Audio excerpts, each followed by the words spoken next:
Hello and welcome back to my 12 bakes of Christmas. Now, we all get told that Christmas is a time for giving and for spending time with your loved ones, and it is, but it's also really important to use this time to consume as much chocolate as possible. And I'm here to help with that because I really care about you. So I'm going to share my recipe for chocolate lava puddings with a baked Alaska twist. And these puddings are really good because you can get all the bits ready, stick it in the fridge, and then whack them out and put them in the oven when you're ready to serve dessert. And it all starts with a bit of melting, so I'm going to go over by the hob. I've already got a small saucepan with a bit of water, and that's just simmering, and I have a bowl here, a heat-proof bowl with 100 grams of dark chocolate and 100 grams of unsalted butter, and I'm going to melt that together on my saucepan.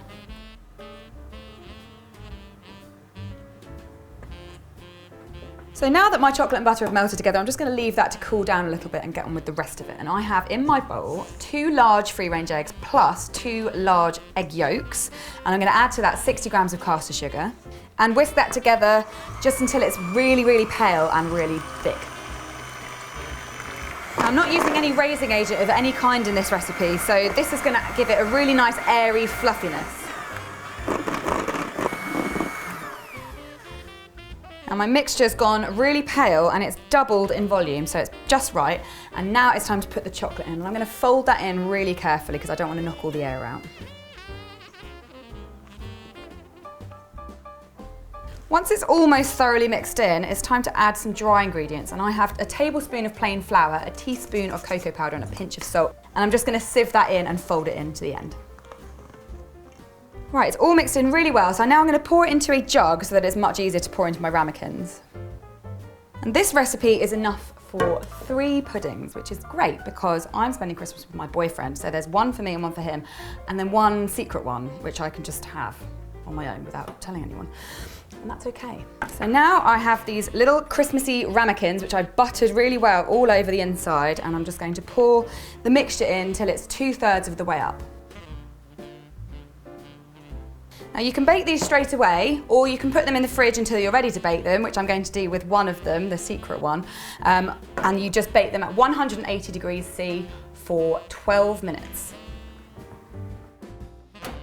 Now they've risen up to the top of the ramekins, and what you want is for the top to be cooked, but when you touch them you can sense that there's a bit of a wobble going on inside because these puddings should be molten inside, and that is why they're called chocolate lava puddings. I left my puddings for about 5 minutes just so that they're not piping hot when we assemble them, because I'm going to put some ice cream on them, and I've actually already scooped a ball of ice cream which I then put back in the freezer so that I'm all ready to go for assembly time. So I'm just going to pop that on the top. Now these are pretty perfect puddings even without ice cream, and you could just leave it there, but I'm going to make things a little bit more exciting. And in this piping bag, I have some marshmallowy meringue icing. And if you'd like to learn how to make that, then there's a link on the screen now.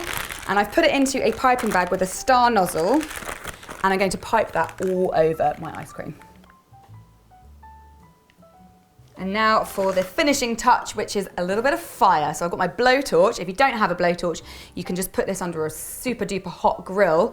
But obviously I have a blowtorch because I love them. And I'm just going to lightly toast that.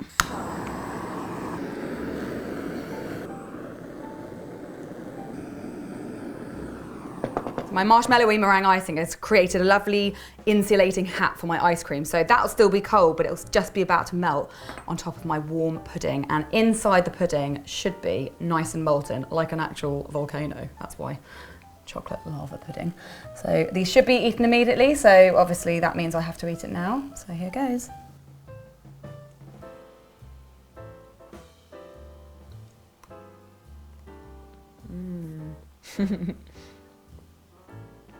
Yum. Hot things and ice cream are a match made in heaven. And that marshmallow icing is so light. Oh, that is so good. I'm gonna have some more. Ooh. And inside it's all liquidy, exactly as I wanted it. That is a banger of a dessert. So glad I've got 3 to eat on my own now. Thanks so much for watching. I hope you've enjoyed this festive treat and I hope you enjoy making it, and please do let me know how you get on in the comments box below. And don't forget, I will be back with some more recipes. I'll be back this Saturday with another festive treat. And in the meantime, if you haven't subscribed to my channel, then please do. And also now you can follow my Facebook page, and there's a link to that in the description box below. I'll see you on Saturday. Bye.